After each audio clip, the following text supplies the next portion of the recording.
Gotcha. Hello, everybody. It is Wednesday in Pittsburgh, Pennsylvania. My name is Adam Bittner, Assistant Sports Editor for Multimedia at the Pittsburgh Post-Gazette, joined as always by Seth Engle, our Post-Gazette Penn State insider, also works at the Daily Collegian. Seth, how are you? Ready for another fun-filled Penn State chat? Yeah, no, absolutely. So I was actually in Las Vegas for the Super Bowl. So I got back, Monday night, and first thing on Tuesday, we're right back at it with Penn State coverage. So we had James Franklin yesterday. We had new special teams coordinator Justin Lustig, and we had every freshman from this past season available. So we have a ton of stuff to discuss here. I think it was our first availability since, I guess, the Peach Bowl. So a lot of new things to kind of go over here. Yeah, Seth, I want to get into some Super Bowl topics in a second, but just quickly, what was the experience like of getting to cover a Super Bowl? Something I've never been able to do. You're getting to do while you're still in college. How was that? Really unique. I think the game itself isn't much different than covering maybe a big bowl game. So like I've done, Outback Bowl, Rose Bowl, Peach Bowl. I'd say that the coverage of the game itself is relatively similar. But the week leading up to it is unlike anything I think I've ever experienced. We talked a little bit last week about, getting a table at Radio Row and what exactly that looks like. I had no idea what I was really getting into. Like, it's just celebrities everywhere. It's the best athletes in the country just walking around doing random interviews. And it's an interesting experience to say the least. It's not like your normal weekly game coverage. But then once you get in to the stadium, it's basically, you're just covering a game. The only difference is that everyone outside of that stadium also cares about the same game, even if it's not the team that they root for. So great experience. I hope to be back for another. It's something, it was really fun. And just awesome. Maybe one of these years, the Post-Gazette will be back with the Pittsburgh Steelers, but I'm not holding my breath for any time soon. Seth, let's get into the comments that James Franklin made on what was this? Was this the second signing day that we used to make a big hoopla for? Was that the reason for this confab yesterday? I think it was less about the second signing day, which probably shouldn't be a thing anymore because it's useless. I think it was more so to welcome in first week of winter workouts or last week. They did this last year too, where it's also mainly to give those first year players who haven't talked to the media before, a chance to see what it's like. And you can tell when some of them sit down, early on, they enter the room, they sit down. It's like, you can tell they're nervous. Like, these are 18-year-old kids who have never talked to reporters before. And for some of the big names, like with Tony Rojas or, Jackson Smolik too, like there's a lot of reporters who kind of crowd around those tables. So it's a unique experience for them. And considering they'll probably have more media coverage in the future, I think this is just a way to kind of break the ice early on. Yeah, smart move to kind of give them, rather than throwing them into the deep end after a game, especially a game that Penn State might lose, you get a chance to, a little lower stakes on a day like this. I know James Franklin talked, I think the big headline in terms of personnel was talking about Julian Fleming and A.J. Harris, the transfers from Ohio State and Georgia, respectively, at receiver and cornerback. What did he have to say about that? What was your reaction to it? Yeah, so he basically just went down the line and talked about the new transfer additions. So, the four most notable would be, like you mentioned, Julian Fleming from Ohio State, A.J. Harris, Georgia, Nolan Rucci from Wisconsin, and then Jalen Kimber from Florida. All those guys are, doing winter workouts right now, and apparently they're off to a pretty good start. Fleming and Harris are the most notable and likely to make a difference right away, specifically because, they're at major positions of need. We've talked the whole year about, the lack of help at wide receiver. They need to go out and get someone good. Fleming does just that. And then B, cornerback potentially being a problem this year after what we saw in the Peach Bowl. And A.J. Harris was, among the best transfer targets in the country. So, and we can talk a little bit more about Franklin's comments about the transfer portal. But what I thought was interesting was he doesn't like the transfer portal era, but he's out here making pretty good moves that, Penn State finished with a relatively successful offseason. I wanted to get into that, Seth, because yes, he was saying he doesn't like the direction that college athletics is going. We're never going back to the way things used to be. Kind of bemoaned the whole NIL portal era situation. But here's my question, Seth. If you're looking at that Penn State team that played in the Peach Bowl and you're projecting it forward with no major additions, you're saying, man, that's a fringe playoff team, and they're certainly not really a threat to do anything when they get there, right? And now you add a Julian Fleming, you add an AJ Harris. You add Nolan Rucci, to that offensive line mix. You've made the team significantly better. Is it a little bit strange to hear him talk about college athletics that way? Because, I definitely see the downsides. And he mentioned, I listened to his whole 5-minute comment about the situation. He mentioned specifically, we don't need guys transferring 3 to 4 times.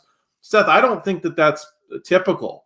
I think there are definitely guys, and especially with this COVID inflated times where guys are getting 6-7 years of college football, you might see some aberrations and some guys getting 3 to 4 years, but I don't think that the average athlete is transferring 3 to 4 times. I think you're probably seeing what you saw before. A lot of guys maybe transferring once, maybe twice with a grad transfer. It just seems to me that his criticism seemed a little bit over the top, considering that I think it's been a net positive for Penn State this year and for some other years that you have the ability to go out and get some guys. And that doesn't mean that there aren't problems at the margins, but I think on the main that this helps coaches like him probably more than it hurts. Yeah, I mean, it is a little ironic, too, considering the fact that Jalen Kimber, like their new cornerback from Florida, is a 3-time transfer. This is his 3rd transfer. He also played at Georgia. And he didn't, it's not like they brought in so many guys. They brought in 6 guys, and one of them was a 3-time transfer. So it is interesting, right? And I think part of his message was also, not so directed at the transfers, or the act of transferring and the transfer portal. It was more so about the coaches who are embracing the transfer portal in a way that we've never seen before. And this is something that I think, was almost specifically targeted toward Dion Sanders when I listen back on it, because he says, we're getting away from coaches who want to develop talent, out of high school, and they're only going into the transfer portal to get some immediate satisfaction. And I do agree that's probably not the way to go.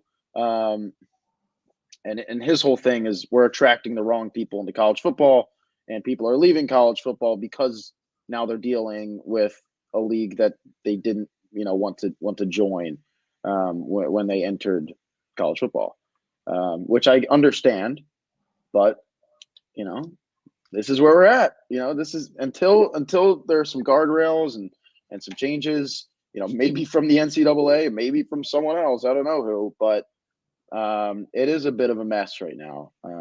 But he was pretty vocal about it.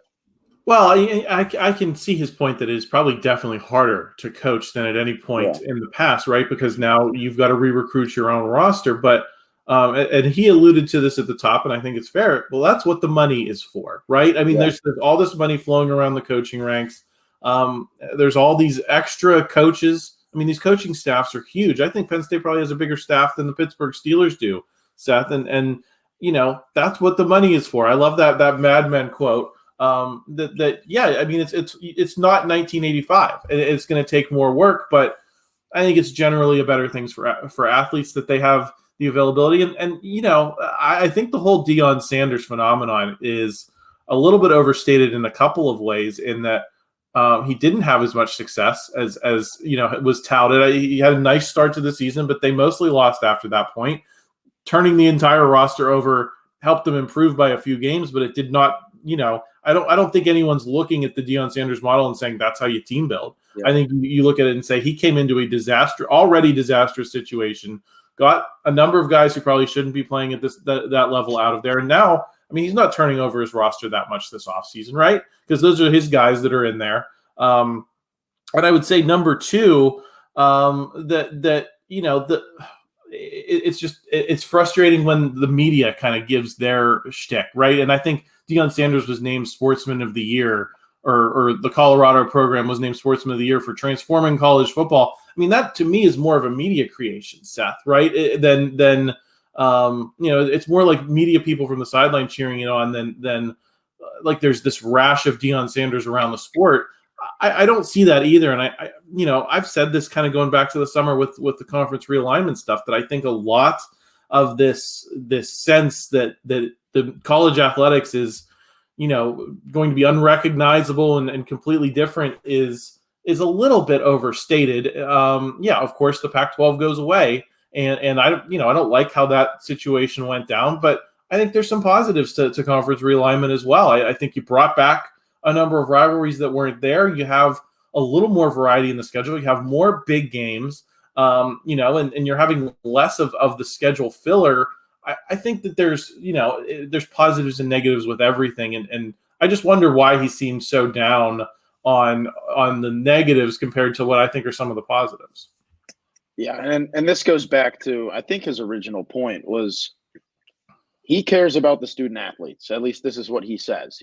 That's his number one reason for even coaching college football, is because he cares about the development of these athletes that he invests so much time into from the time they're in high school. And when he sees this new model of you can transfer 5 times, or I'm a coach that's only going to bring in transfers and I don't care about your development out of high school, I think that kind of rubs Franklin the wrong way. And that was, really the meaning behind that whole rant yesterday. Was about, development. And I think with Penn State too, and you look at the way that they use the portal, especially this year, to go out and get guys that Franklin wanted to develop when they were 17, 18 years old, and they got away. And he uses the transfer portal to bring them back. That's kind of how he's used it. And that's just not really the case at other schools. And then you kind of take NIL into account, which is, a whole other thing, which I feel like we're not even discussing here. And that's messing everything up. Well, what the ultimate answer is, Seth, is contracts.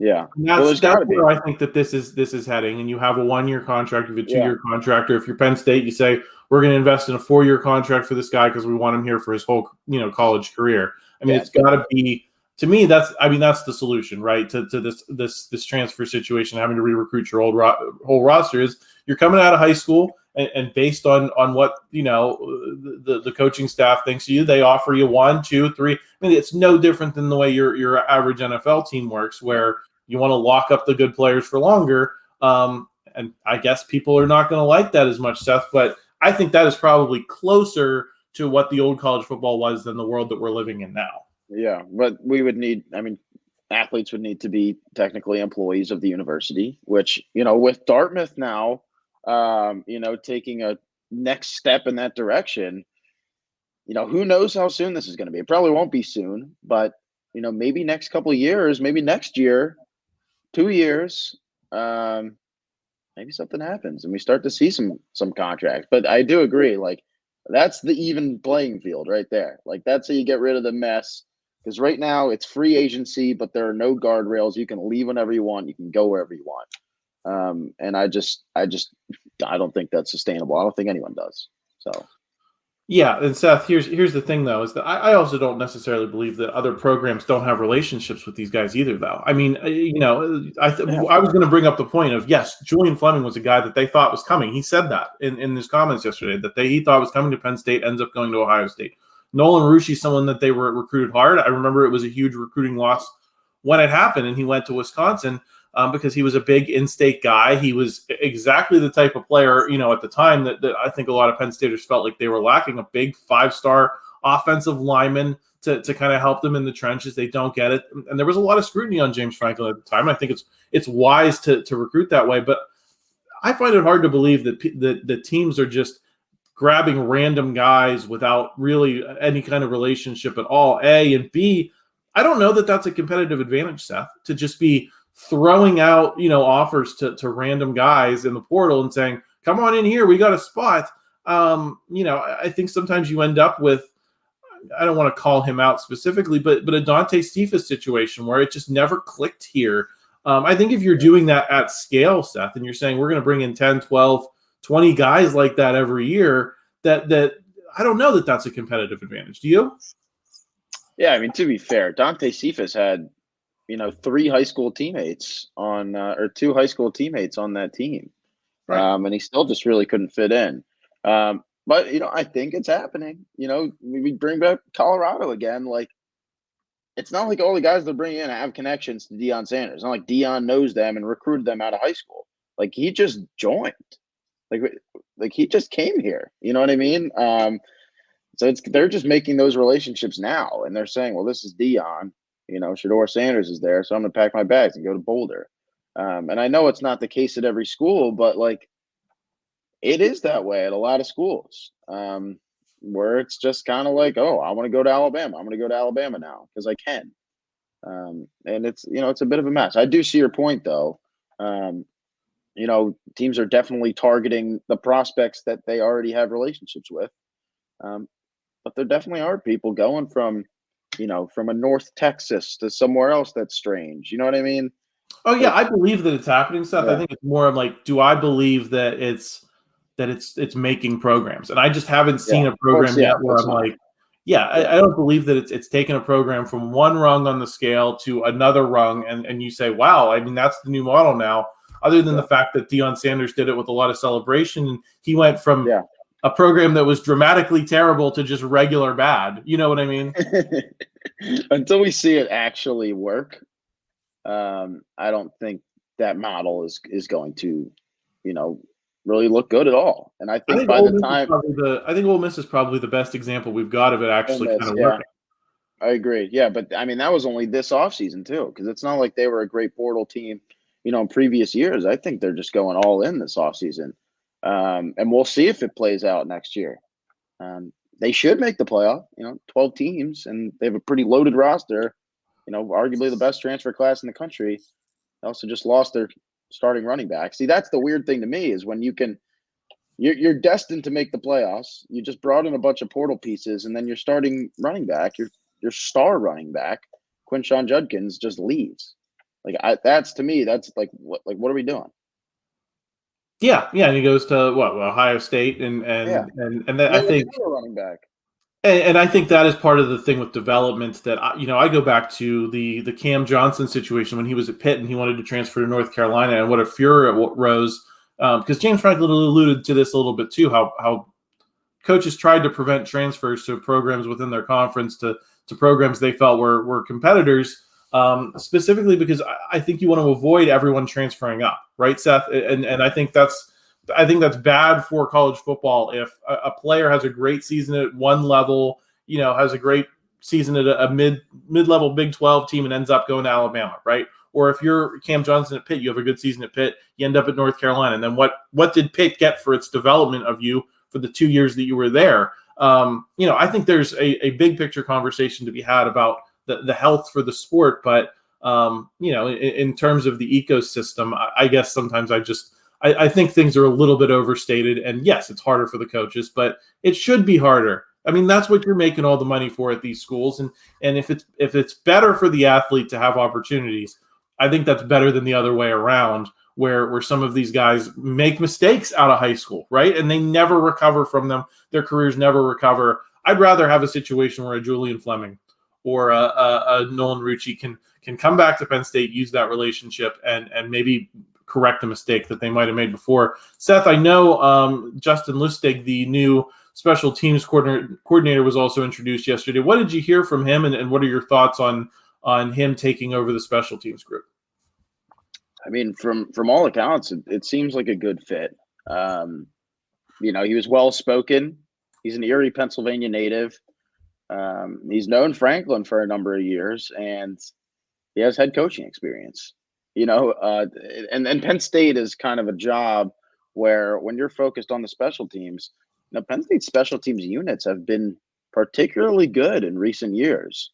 And they have a nice little pipeline to the NFL. So I think this is a pretty good job if you're a special teams coordinator. And Lustig was one of the best in the country, Broyles Award nominee and in 2022. I believe he was also a nominee in 2018 when he was still at Syracuse. And I think it's a good fit. And Penn State's returning, their starting punter. Obviously going to be a little bit of a kicker battle there once we get into the fall or late summer. But he seemed good. It'll be interesting to see how things play out there. Seth, I know you talked to TIG Brown at the Super Bowl. He had a big game, picked off Patrick Mahomes. He had a playoffs where I think he made some noteworthy mistakes, but he also made some pretty big plays. I know you talked to him. What was your reaction to how he played in that game, and what did you learn from him while you were out in Las Vegas? Yeah, it was cool to catch up with him because the last time I'd seen him was his pro day, at Haluba Hall, and this is when no one really knows what's coming next for him. He was projected maybe mid to late rounds, and we're all saying, having covered him for the past couple of years, like, this is a guy who I think could have a really good NFL career. He can play both free and strong safety and move him anywhere. And we saw him in 2021 leading the country in interceptions. And the next year he moves over to strong safety, and I think he was even better than he was the year before. Ends up going to third round of the Niners, and months later I meet up with him in Las Vegas, and he's about to start in the Super Bowl. So that was pretty cool. A really humble kid, and to see him kind of get that pick off Patrick Mahomes. I know it was an awful pass, but it kind of just epitomized who TIG Brown was at Penn State. The ball kind of just came to him. It's not like he was doing something like crazy all the time. Like, he was just a ball hawk. Ball was just there. It finds a way. And he had 11 tackles and a pass deflection. What might stick out most is, the pass to Travis Kelce that led to the touchdown late in the fourth quarter. TIG got burnt there. Got a little banged up too, but overall, for a rookie starting the Super Bowl against Patrick Mahomes and covering Travis Kelce, I think he did all right. Yeah, it could be the start of a long career. And, look, safety has been devalued in the modern NFL. I mean, there are a lot of, unless you're like, like a Troy Polamalu type teams are probably not going to invest a lot of first round picks in those types of guys. So I think, getting taken in the third round and making plays in the NFL, that's really all you have to do to get second, third contracts. And I think he's setting himself up well to do that if he keeps up what he did in his rookie season. Seth, I want to talk a little bit about Ohio State as well. Former Penn State coach Bill O'Brien was their offensive coordinator for a hot second. He goes and takes the Boston College job. Then Chip Kelly promptly leaves UCLA to go to Ohio State. Both of those guys were in the mix for NFL jobs. They end up going to Ohio State. Seth, it just seems like Ohio State, and this I would say applies to the offseason they had in the portal as well. Ohio State just seems to be able to get whoever they want, whenever they want. And it's almost like they are like viewed as a quasi NFL team, as kind of a like residency type of place for guys who could be in the NFL, that might want to be in the NFL. What's your view of the Ohio State offseason as a whole, rather than, I guess, just focusing on the Chip Kelly thing? Because it just seems like they operate at a different level than Penn State, certainly, and arguably even Michigan. Yeah. Well, the Chip Kelly move might say more about UCLA than it does about Ohio State, for your pretty highly touted head coach to leave for an in-conference assistant job. Have you ever seen that before? I've never seen that before. No, it was crazy. Yeah, it was unbelievable. But yeah, to your point too, like it says Ohio State can go out. Like, we will get Chip Kelly as our offensive coordinator, which I feel like is, Bill O'Brien to me was a good hire. A guy with Big Ten head coaching experience, a guy with SEC coordinating experience, guy with NFL head coaching experience and coordinating experience. I think was a good move. And I think Chip Kelly, for the most part, checks some of the same boxes. Obviously he's struggled at UCLA the past couple of years, but that's also just UCLA. That program has really gone downhill in recent years. And I think some of that was out of the hands of Chip Kelly. And it was only a matter of time before he left What's surprising to me is that it wasn't for an NFL job, and it was actually for that Ohio State coordinating job. But like you said, kind of is like an NFL job. This is a team that has a stacked roster last year or next year. Ryan Day wants to take his hands off play calling duties and needed someone to step in, someone with good experience who's been around some good talent. I think Chip Kelly does that for him. Right, and it's almost like, the Ohio State brand provides the talent to work with, and I think that's how it is like an NFL job, where I feel like Chip Kelly can just come in here and call plays. I mean, he might have to do some recruiting, but I think his name's going to do a lot of the recruiting, right? He's Chip Kelly, and at UCLA, you probably had to work a lot harder in recruiting, and I've seen some commentary that he just didn't want to do the work of keeping in this transfer portal NIL era, all this stuff we were talking about earlier in the show, maybe didn't interest him as much as, okay, well, I'm not going to make as much money, but I'm not going to have to do as much work, and I can just call plays and kind of be a football wonk. That's always seemed to be who Chip Kelly is to me. And so in that sense, it makes sense. It's just how many teams can do that in college football? Yeah. How many residencies can you set up for? And it's probably like maybe less than a half dozen teams. Penn State's not one, and I think the frustrating thing is if you're Michigan, you've beaten Ohio State 3 years in a row. You've just won a national championship, one of the most dominant seasons in recent college football history, and you still just don't feel like Michigan's at that level, right, where they can make those types of moves. Kind of a frustrating situation if you're observing it from the outside. Yeah, I mean, the thing with Ohio State is the way that they're set up. You're right. Like, it is, Chip Kelly's not coming in here to recruit. They already have that base. Like, Brian Hartline's still the co-OC. He's obviously not doing any play calling, but he's one of the best recruiters in the country. He's brought in how many Pro Bowl wide receivers, in the past few years? Like, all the guys we have seen, all those receivers coming in. And now Jeremiah Smith, the number one player in the country, he's still doing his thing. They don't need Chip Kelly to recruit. Guys should know that they're coming in and he's going to be calling the plays, but like, they have Brian Hartline to sell them on the program already. So they just need Ryan Day to take a step back, which is what he wanted to do this offseason. And Chip Kelly just takes over, just worries about play calling, doesn't have to worry about the transfer portal or NIL or anything. Like, he's got his one job. And I think Ohio State is destined to be, among the best teams in the country next year. And we'll talk about this again when, maybe when the matchup comes around. But I think last year or this past season, that was Penn State's chance to knock them off. So I don't know. I think it's going to be a good team this year. Yeah, I think they're going to be an interesting case study as well, Seth, what we were talking about earlier. How do you put the pieces? You get the pieces, they're talented. Can you put them together and make them a championship caliber opponent? I'd say Ohio State's probably in that group of teams, though, that, I don't question whether anything that they want to do works, because I think they can kind of make the model. I don't think that, regardless of what Ohio State does, I don't think there's a lot of programs that can look at Ohio State and say, we're going to build the program that way. Seth, let's get into a little hoops talk to wrap up here. Air kind of goes out of the balloon of this nice run Penn State had recently with a couple big road wins and then a home win against Iowa, lost to Northwestern over the weekend. How big is this Michigan State game tonight for keeping any hope of, major postseason, appearances alive? Yeah, they're going to have to win this game. I think when we talked last week, we put the number at, maybe 2, 3 at most losses that they could tally before the season's end. And that includes the Big Ten tournament. So I think this is a must win. They had a nice, 3-game win streak, which I don't think anyone was expecting. And, that alone should do, good for Mike Rhodes in his first year. It kind of says something about what he's been able to do here. But, tournament hopes aren't completely out of the door. So, I think they almost have to win out at this point.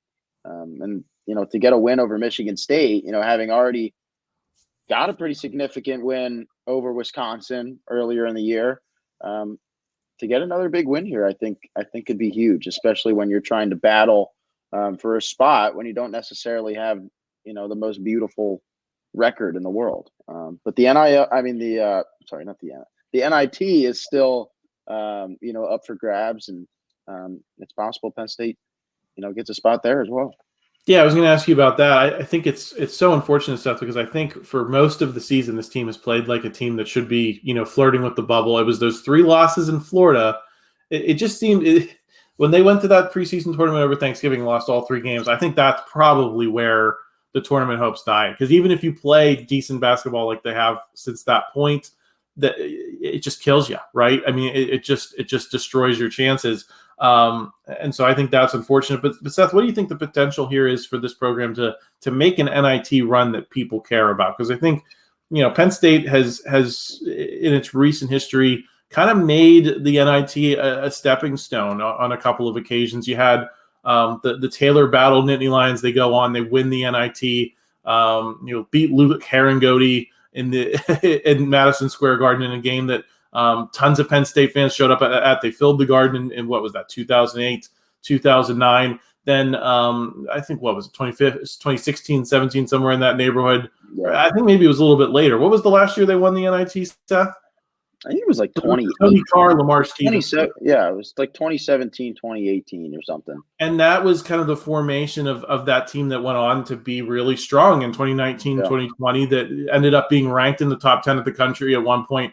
What do you think the potential is of this group? And I know it's a different time. I know that you have NIL and there could be lots of transfers coming in the offseason, lots of guys who are not on this team now that will be there next year. But do you look at, I guess, the Mike Rhodes regime in general and say if they can make a decent NIT run, they could build enough of a case, to go into the portal and have a really solid team going into next season? Yeah, I mean, the reality is no one was expecting this team to make the NCAA tournament at any point of the season. I think it wasn't until that 3-game run that the conversation even began. Mm-hmm. And, there was a time where maybe you ask yourself, well, I don't even know if they're going to make the NIT because they started off so sour, especially after that 3-game loss, the 3-game losing streak in Florida. To cap off Mike Rhodes' season with a deep NIT run, I think does good for your program. It gives, your team something to play for, a little postseason experience. And then next year, if that was the standard, they're just going to come back hungrier and really fight for a tournament spot. And they're going to have a lot of returnees next year. A lot of the transfers they pulled in have multiple years of eligibility. And they still have Clary. Baldwin's got 2 more years. So, and now I think they're starting to figure out what works and what doesn't work. We've seen Clary come off the bench, last 2 games after Baldwin really took over. So they're finding their groove. And I think the more time to do that, the better. And that means, playing together in the NIT, if possible, I think is a good move for them. Yeah, I think they moved the Final Four of the NIT out of Madison Square Garden, though, right, Seth? I think that was a dumb move because I think that was what lent credibility to the whole operation. Where's it at now? I think they're just rotating sites. I'm not exactly sure where it ends up at this year, or maybe this is the last year at MSG or something. Okay. I'm not sure. I hate that move for the NIT because I think getting to play at MSG, the mecca of hoops in this country, was a nice little prize for these kind of consolation prize. I think it was a cool thing, and I think if you move it out of that venue, I don't know there's anywhere else you could take it that kind of gives it the same gravitas, which was already not a ton of gravitas. Yeah, and that would be ideal for me, considering New York's not too far from here. I'd like to go. I went to the tournament last year, and that was in Des Moines, Iowa, 14-hour drive. But it was great. Awesome experience. If we're not going to the tournament, I'd go to the NIT. So hopefully to keep it close. Yeah, that would be neat. But Seth, we did it again. Another 30 minutes of solid Penn State talk in the offseason here. We didn't even really get into what the players, I guess, had to say of those guys, those first-year guys. Before we wrap up here, did any comments stick out to you of those first-year guys talking to the media for the first time? No, I mean, I was focused mostly on those cornerbacks, the ones that we saw play significant time in the Peach Bowl and, struggled more or less. Those freshman cornerbacks, Elliott Washington, Zion Tracy, and now King Mack is going to be, playing some nickel this year. And he was originally a safety. So I think the 3 of them, they seem confident. They seem ready to go. Obviously it was a big wake-up call when they're going against that Ole Miss receiving core. So, by week 1, I think them, and then with the help of those 2 transfers that we talked about earlier, I think the cornerback room should be a little better than what we saw in Atlanta. All right, Seth, thanks for that inside scoop. We will be back next week. Hopefully we'll have a lot more to talk about. If you enjoyed this video, please like it. Help us out in the YouTube algorithm. And make sure you stay subscribed to the channel so you can stay tuned for the rest of the week. We got a lot more Steelers talk to come. I'll be back on Thursday with Paul Zeiss talking all things Steelers. Christopher Carter on the North Shore Drive will be back on Friday. And then I'll be back again on Saturday with our Steelers mock draft tracker video. So make sure you're signed up for all that. We will talk to you again real soon.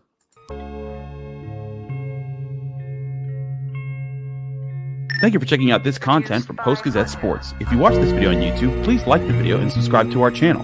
For all of the sports coverage the Post-Gazette has to offer, visit post-gazette.com.